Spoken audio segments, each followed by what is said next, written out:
Hello, welcome to the Weber Dojo and this week's question and answer session.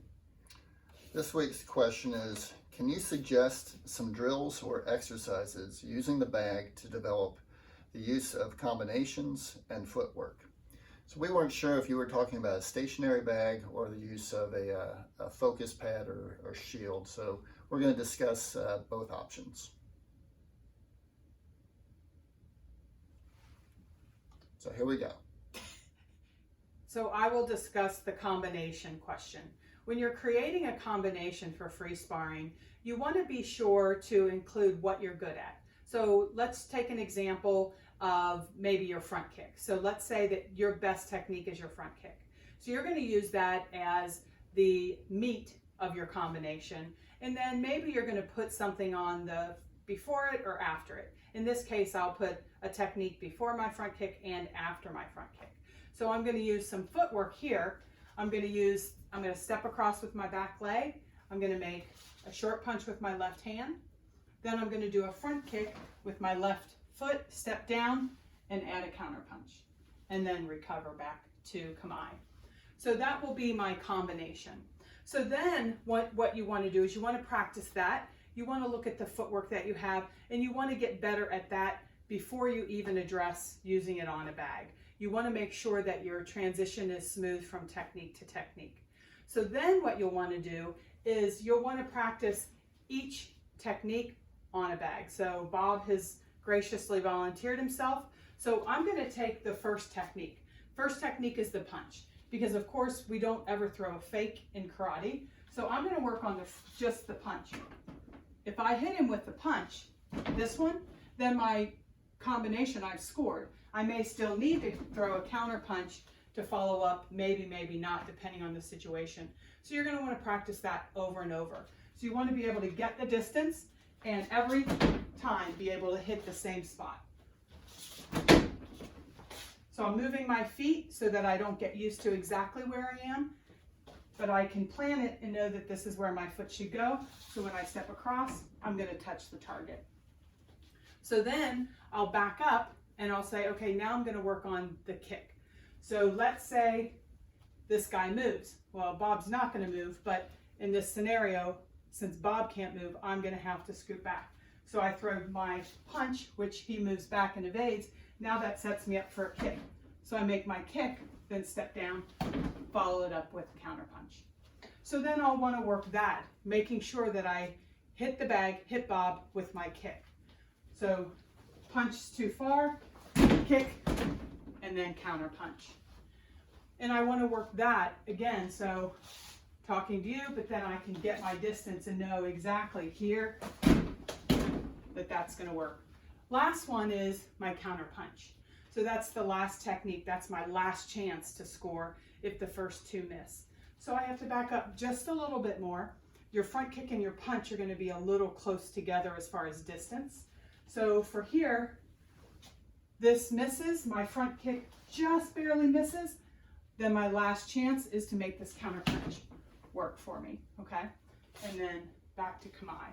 So now I've worked on attacking, reaching the target with the first technique, the second technique, and the third technique. You shouldn't be surprised if you score with the first one. So you want to make sure that you're throwing that one as if you're planning to score with it. So this allows you to work 3 different distances, which is going to change your footwork. If I hit with the first one here, then I don't need the kick. Then I can just step down, counter punch, move out of the way, change direction or something like that. So that's my suggestion on your combination. Working your footwork with a heavy bag, a wave master, bob, or even a vertical support pole in your basement, you can even use a tree in the backyard, is very beneficial. The footwork itself, you need to be light on your feet. All right, you don't want to be completely flat-footed. So I always like to be more on the balls of my feet, real thin under the heels. It makes it easier when you're moving forward, moving back. Different fighters have different fighting styles. Some prefer fighting more from a back stance, because with a back stance, it gives the illusion that you're a little further away. You might be able to cheat forward a little bit with your front foot, and then as you come forward, obviously the distance is closed much easier. The other thing is you don't want to get caught up crossing your feet as you're working the angles. Working the angles, you want to get your strong side against their weak side.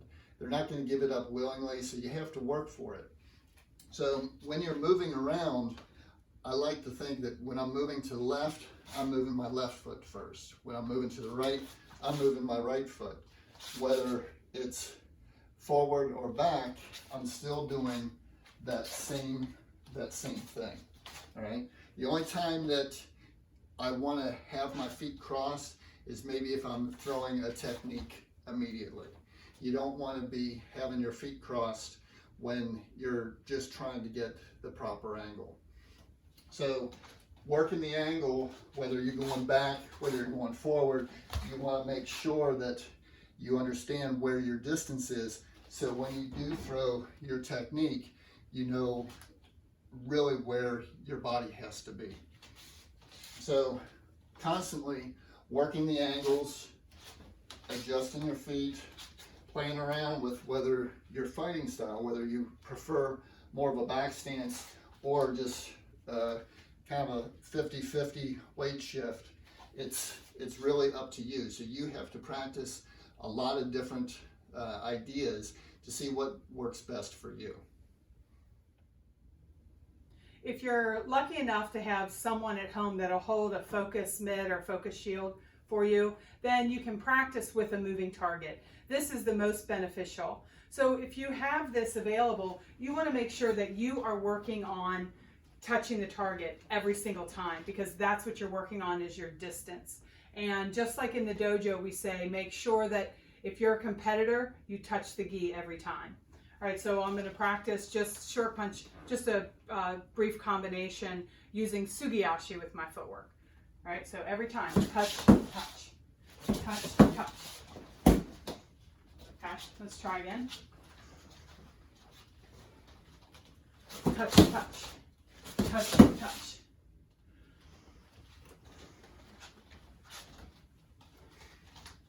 Can you tell me just a little bit more, right? Touch.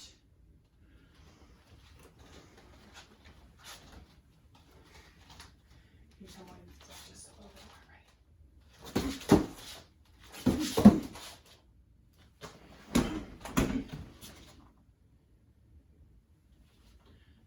Practicing distance in the dojo is probably what our dojo students need the most. So make sure any chance you have to hit something that you take advantage of it. Thanks for the question.